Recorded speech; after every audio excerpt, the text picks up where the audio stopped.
Nafasi ya mama katika maisha yetu ni kubwa sana.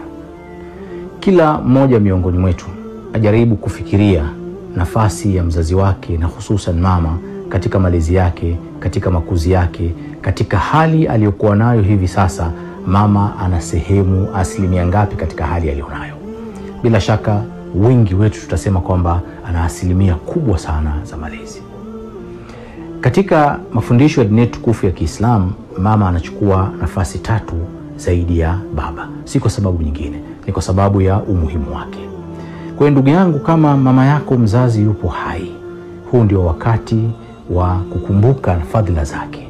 Hebu baada ya kusikia clip hii, kama yuko mbali na wewe, mpigie simu, mwambie mama yangu nakupenda. Mtumie na zawadi anayoipenda. Lakini kama yuko karibu na wewe, hebu mwenda kambusu kichwa chake, kaa naye, zungumza naye, mfurahishe. Lakini kama ametangulia mbele ya haki, nyanyua mikono yako juu na kumwombea kwa Allah Subhanahu wa Ta'ala, kwa kusema Mwenyezi Mungu msamehe madhambi yake na muonee huruma kama alivyonilea mimi nilivyokuwa ni mdogo. Imam Malik radhiyallahu anhu alilelewa na mama yake, na mpaka kuwa ni imamu mkubwa kiasi hichi ni juhudi za mama yake. Yeye alipenda kuwa mwanamuziki, alipenda kuwa anaimba nashid, lakini mama aliona haitamfikisha katika kupata radhi za Allah Subhanahu wa Ta'ala. Akamwambia, mwanangu, sura yako mbaya, hakuna anaweza kuipenda, haifanani hata na sauti yako. Akakata tamaa na akaingia katika kusoma dini, na hatimaye akawa ni mmoja katika maulama wakubwa na maimamu wakubwa wa Kiislamu.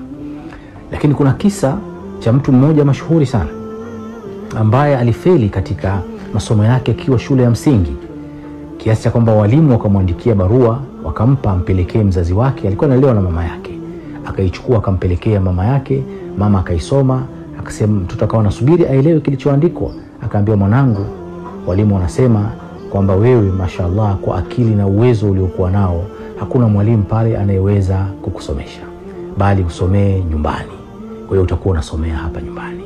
Kwa hiyo yule kijana akasomea nyumbani mpaka akaja kuwa mkubwa kabisa. Mtu huyo ni Thomas Edison, ambaye amegundua umeme. Mtu aliyovumbua umeme wa kwanza, au taa zinazowaka hizi, ndio alikuwa darasani, alionekana ni mjinga kiasi hicho.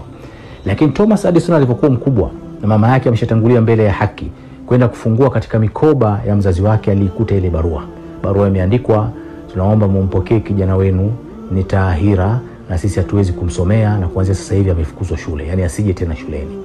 Thomas Edison anasema alilia sana baada ya kuipata ile barua, na alielewa kwamba aliyemfanya afikie pale alipo ni mama yake na malezi yake na mafundisho yake. Ndugu zangu Waislamu na wote mnaoniangalia, mama ana nafasi kubwa sana